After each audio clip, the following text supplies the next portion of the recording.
انت بتعمل ايه يا محمد؟ بجهز حالة الأسبوع ده، بس عايز أتكلم عن موضوع مهم جدا جدا. وانت ما تعرفش ايه اللي حصل؟ إيه اللي حصل؟ خد شوف الفيديو ده كده. إيه في إيه يا ابني؟ خد شوف بس خد شوف. هات كده ورينا. انا هبدا ب انت شو اجري اتي اتي اتي مونتو اتي شندر ما يهورتك. اتي اتي اتي مونتو اتي شندر ما يهورتك. انت شو اجري انت شو اجري. انت وهيثم هيكون في بينكم دويتو اغنيه. ان شاء الله. تمام. دويتو الاغنيه دوت بتهدوه لحد. بندي للشعب المصري الشعب المصري كله طبعا. عشان كلنا ولاد تسعه، اسمه كلنا ولاد تسعه طبعا. طيب انت يا عم انت غنوه دي ان الثلاثه مع بعض بنديها للشعب المصري كله. لا ده الموضوع كبر قوي، خد كده. احنا نغير موضوع حالة الأسبوع ده وسيب الورق دي للأسبوع الجاي، ملهاش أي لازمة دلوقتي الموضوع ده، نتكلم عنه الأسبوع الجاي ونشوف الموضوع حالة النهاردة نتكلم عن الموضوع ده.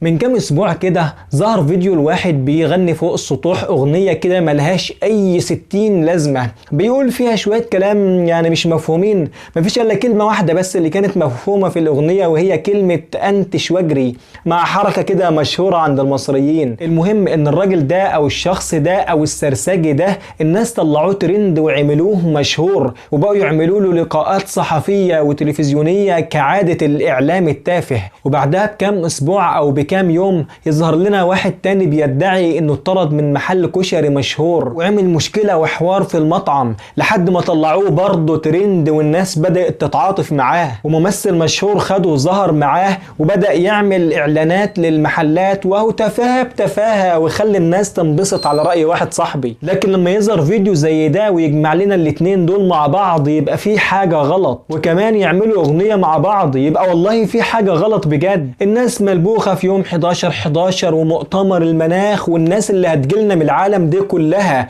وانتوا رايحين تعملوا لنا اغنيه مع بعض. واحد الانجاز الوحيد اللي عمله كلمه اسمها انتش واجري بعد ما كان كده. بتصور يا ابن الجنيه كده عشان تشتهر غفلتني كده. لا هو الكلام ان هو داخل على مكان انا اللي هبقى بطل فيه مهما كنت توريني بلياردو هدمدمك. مش هو اول ما دخل هو مش اول ما دخل وكان واقف. بص اول ما دخل عمل ببرنيطه كده فضل عامل كده ماشي. ادي اول حاجه. بعد كده قام عادل نفسه تاني وعامل كده ناحيه الباب، قام داخل زي الباب وبدا يظبط البرنيطه.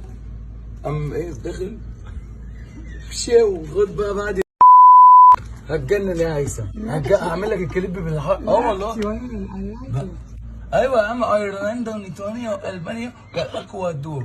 معلش على الفيديو ده والالفاظ اللي ظهرت فيه، لكن عايز ابين بس ان المصريين بيعملوا من وبعدين يا اسطى تنتش وتجري ليه؟ طب ما تنتش وتوقف، محدش هيزعلك ولا حد هيضربك يعني. بس العيب والله مش عليك ولا على اللي صورك، العيب على اللي مشي وراك وعملوك ترند وشهروك وعملوا لك اسم بعد ما كانش ليك اي لازمه. عامه مبروك يا عم على النجاح والشهره والترند. اما بقى لما نيجي للشخص اللي هو بتاع الكشري ده بيقولوا ان عامل نظافه. يا اسطى ليه تشوه سمعه الناس المحترمه دي باللي انت بتعمله؟ الحكايه ان واحد دخل يجيب علبه كشري من محل كشري مشهور، فحب يعمل لقطة كده، فعمل موقف مع أحد عمال المحل والناس تتكلم عليه ويتعاطفوا معاه عشان ياخد الترند، وعمل حوار والدنيا كبرت معاه والناس اتعاطفوا معاه وهي ليلة كبرت بقى وبقت زيطة، والراجل اتشهر بقى وبدأ يظهر ويعمل إعلانات للمحلات، هي إعلانات رخيصة يعني بس هو ماشيين مع الترند وخلاص. بس العيب مش عليك والله ولا عليا، أكيد عارفين العيب على مين؟ العيب على صاحب محل الكشري.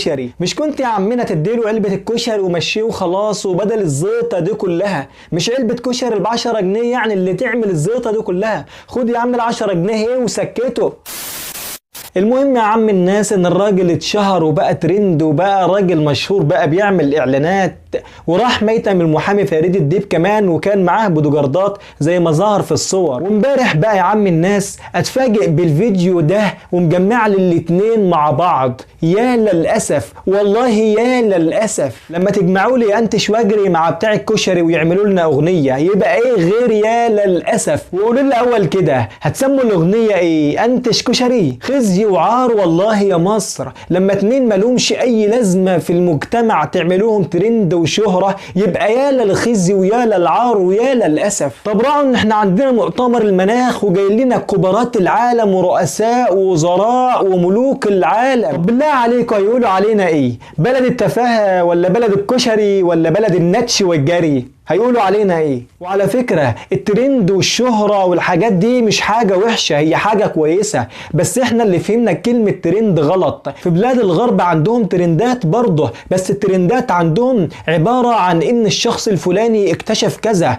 والدكتور الفلاني اخد جايزة نوبل في كذا، والدكتورة الفلانية اكتشفت علاج لمرض كذا اللي ما كانش ليه علاج. مش زينا واحد يقتل اخوه عشان الترند، وواحد يضرب امه عشان الترند، وواحد يعمل لنا ليلة كبيرة بعلبة كشري عشان الترند، واحد يشرب كوباية شاي بصوت عالي شوية عشان الترند. الله يخرب بيت الترند على اللي اخترعوا كلمة ترند، على اللي عايزين يطلعوا ترند، على اي حاجة فيها ترند. بقول لكم ايه، انا اروح ابيع تليفوني واشتري فاس واروح اساعد ياجوج وماجوج في الحفر عشان يطلعوا بقى ويخلصونا من اللي بيحصل ده. هو ده الحل. سلام.